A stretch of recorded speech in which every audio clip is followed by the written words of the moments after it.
able to the threat. Aye, sir. Scream at me. Aye, sir. Pick your face up, Alina. Aye, sir. Sit up straight and look at me. My name is Staff Sergeant Linares, and I'm your senior drill instructor. I'm assisted in my duties by drill instructor Staff Sergeant Mormon and drill instructor Sergeant Sanabria. Our mission is to train each of you to become a United States Marine. A Marine is characterized... You know, it gives the guidance counselors and coaches and teachers a first-hand perspective of how their students and their sons and daughters get transformed from civilians into Marines. It really shows them all the trials and obstacles and everything they have to go through in order to earn that title of Marine. Even after some of you have given up on yourselves. Starting now, you will treat me and all other Marines with the highest of respect, for we have earned our place as Marines and will accept nothing less than that from you. We will treat you as we do our fellow Marines, with firmness, fairness, dignity, and compassion. It was rainy, it was dark, it was dank, and I was almost happy that it wasn't 70 degrees and sunny, because it really let us see what the experience is. Curl, head nice straight to the front, and your mouth is shut. I'll say it again, your mouth is shut.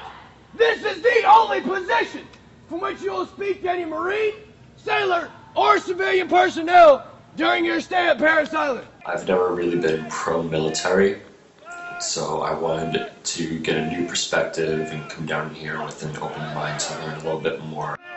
6, 5, 4, 3, 2, 1. Okay, that means you stop moving.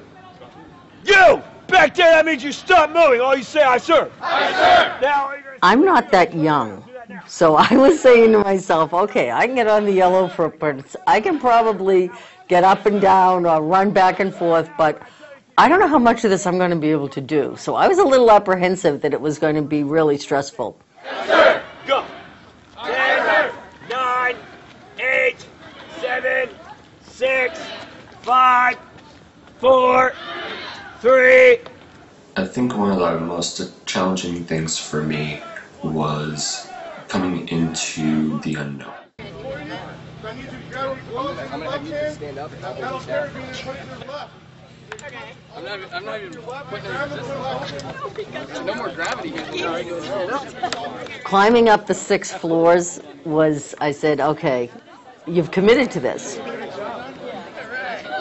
And I just looked at the Marine that was there helping us, and I just locked eyes with him, and I said to myself, you're not going to let me fall or get hurt. So I'm just going to put my trust in you. But when you're standing on a 6-foot platform, 6-story high platform, and your heels are off in the air, that was the hardest part for me. Stepping off wasn't that hard, but standing there with my heels off going, okay, in a second you're going to just step into nothing. So I just locked eyes and went, you know, you got me, buddy. Don't let me fall. Today's ceremony is about recognizing these Marines in formation and what they've accomplished in order to get here today. Really neat. And to have them be from my house. So they weren't just from Malden High, they were my kids. I knew them, and I knew them very well.